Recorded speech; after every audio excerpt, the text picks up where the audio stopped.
David Maraga.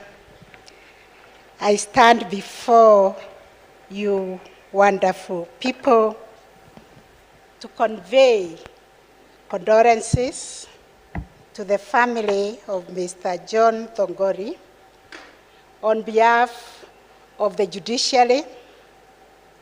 We mourn a great luminary, an advocate of human rights, an advocate of family, and an advocate of good governance and social justice.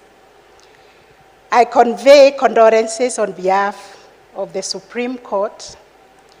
Just yesterday, we were all brought to tears when we received a letter from the firm of Judy Thongori telling us that a matter which was listed before us today cannot proceed because Judy has rested.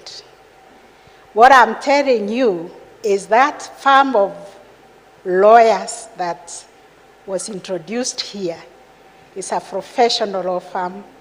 They are well trained, they are well organized, and we wondered, in this time of mourning, they still had the time to think about writing to the Supreme Court to inform us.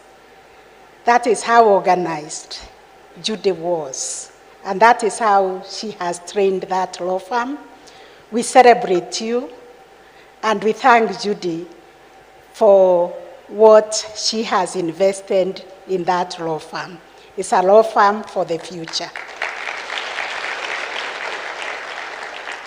I also convey condolences from the entire National Council on the Administration of Justice, which Judy supported in many, many ways to make sure that in the justice sector, we are coordinated and we collaborate with each other, because at the end of the day, we require justice to be done. And she always reminded us it did matter who failed, whether it's the police who failed, the prosecution who failed, the judiciary that failed. If one of us failed, all of us had failed. The same way she believed that if there is a threat to justice anywhere, it meant that all of us were threatened. If there was injustice somewhere, justice was threatened everywhere. We are here to celebrate a profound member of the legal profession. And listening to the many stories, we can talk here for days and even weeks to talk about Judy. But I would like to say 3 things. When we poached her from the law firm of Ndongo, Joroge, and Kwach to come and join FINDA, we had seen our skill, our commitment, and our hard work. And indeed, when she came to FINDA, she revolutionized, as the head of litigation, the approach we had. I was the chairperson, Honorable Harris Wahome was the vice chairperson, and the galaxy of women who stood up to be recognized as FIDA members were in the council or in the membership. We were struggling with huge numbers of clients who were coming for legal representation at FINDA. And Judy, who was focusing on public interest litigation, told us that we have to do something to educate the clients who are coming for self-representation, a model that is now being followed all over Africa and globally. So we trained our clients on self-representation, and this is the same concept we are following now in the judiciary under the social transformation through access to justice when we talk about people-centered justice. Because Judy believed until we build the agency of the clients that we represent, for them to know their rights, for them to claim their rights, for them to defend their rights, we will not get anywhere. So please let us celebrate Judy, because our legacy is going to outlive her. You have seen the galaxy of the young women that she has trained. She started that at FINDA, making sure that whoever comes to work in FINDA is properly trained on how to prepare printings, how to make representation, and therefore we are here to mourn a wonderful woman in the law. So for me, it is with profound sadness that I'm here to pay tribute to Judy Thongori Senior Counsel, a trailblazer whose tireless work and dedication profoundly shaped family law and advanced the rights of women, the rights of children, the rights of the elderly, and the family in Kenya. As we have been told by her husband, her legal journey began with a focus on commercial law, but fate and God's purpose for her life and a different path in store for her to shape the family law. When the family division was being started in 2006, I think Chief Justice was not convinced that we needed a whole division to start, to dedicate to family matters. But Judy, I remember arguing vehemently that if we can dedicate a specialized unit for commercial work, for land law, where are these people coming from to go to do commercial activities and businesses? Where are they coming for to go and litigate family land matters? They are coming from family. And she managed to convince everybody in her usual, subtle, firm manner that we needed a family division dedicated to the families. Recently, when I became Chief Justice, she came also to encourage the judiciary to have specialized units to deal with sexual, gender-based violence. It is unfortunate that Judy has gone. We have 13 of them, but we are still faced with many, many cases of SGBV, including femicide. But as we bid Judy farewell, as we reflect on her legacy, the legacy that she left, and the work that she has left incomplete, is for us to make sure that this country is safe and secure for everybody. It is our business to find out why are our women, why are our girls being killed. So the entry of Judy in FINDA and in the legal profession has been a turning point both in her life and for the organization. She brought with her a sharp legal mind, always trying to find out what is the solution, what is the best solution for the matter that is before me. And no wonder we all recognized her and called her the mother of mediation. Because mediation did not start in the judiciary when it was institutionalized. Mediation started in FINDA. When clients came, we used to write a legal letter, and I'm told that legal letter really used to scare people. They would come to FINDA, and Judy would put them in a meeting and try to find out the best solution. How will children go to school? How will they eat?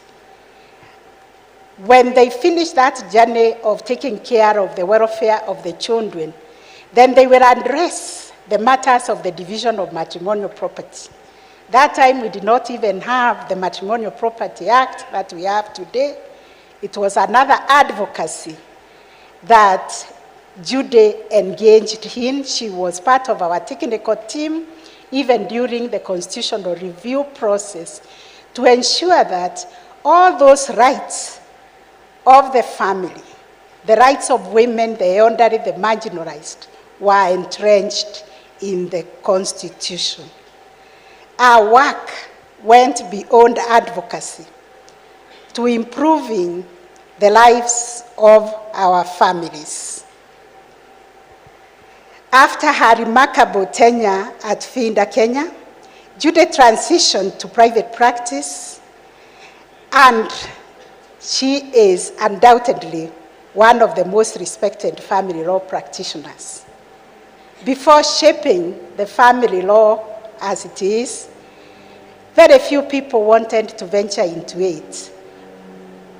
Our contributions to shaping the family law jurisprudence were evident recently when the Supreme Court at 12th conference that took place in November 2024, Judy participated in our panel discussions on emerging family jurisprudence from the Supreme Court of Kenya.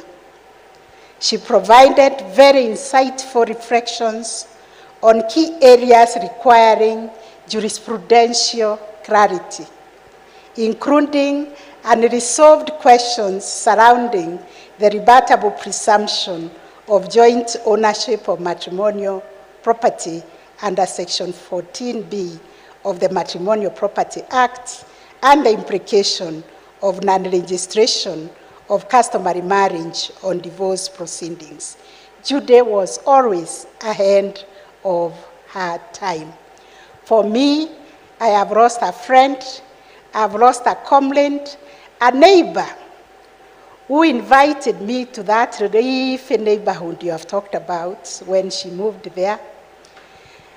And I liked it, but I could not afford the house in the gated community.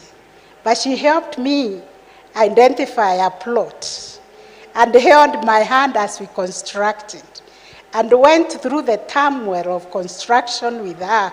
You know how contractors hold you ransom. One time we were with Judy inspecting the construction, and the contractor was not doing the right thing. And when a quarrel ensued, he threw the keys to me.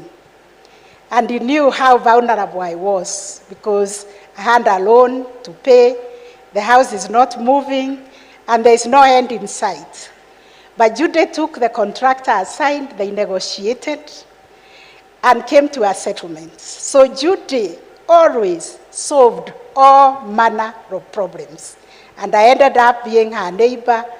We had numerous walks in the neighborhood before my life changed drastically. More than 3 years ago, I will miss a neighbor recently when I was stranded. Judy was the first responder to my flight. She was wondering whether to go and get for me a boat. But I had already freed, and I know the pain of being a refugee from your own house. So this is the kind of a friend we have lost in the profession, in the neighborhood, who cared about the welfare of everybody.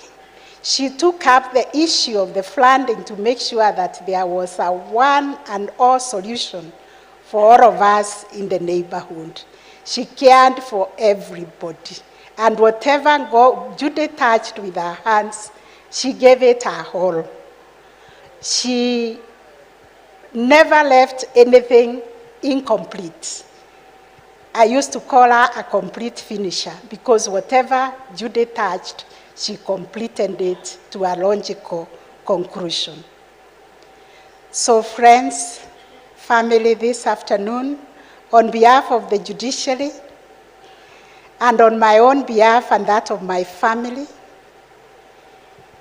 I extend our heartfelt condolences to you, John, and to your children. We have always reminisced about the success of our families with Judy. She told me how Eric was writing a book on motor vehicles, and I made a mental note to find out whether that book has been published. Eric, you want to become a mechanic. We will cheer you to see to it the book that you started writing is completed and published, if it hasn't already been published. And it's already published. Wonderful, congratulations. And we will continue to cheer you as you endeavor to undertake your profession in motor vehicles. Wairimo, you are in our profession. I look forward to admitting you as an advocate of the High Court. Judy Thongori, Senior Counsel, was a luminary in many, many things. May her soul rest in eternal peace, and may her extraordinary legacy continue to inspire and guide all of us. She has passed a torch, she has passed a baton to us who have been left. Until we meet again, my dear friend, my sister, Judy, rest in peace, rest in power. Thank you very much.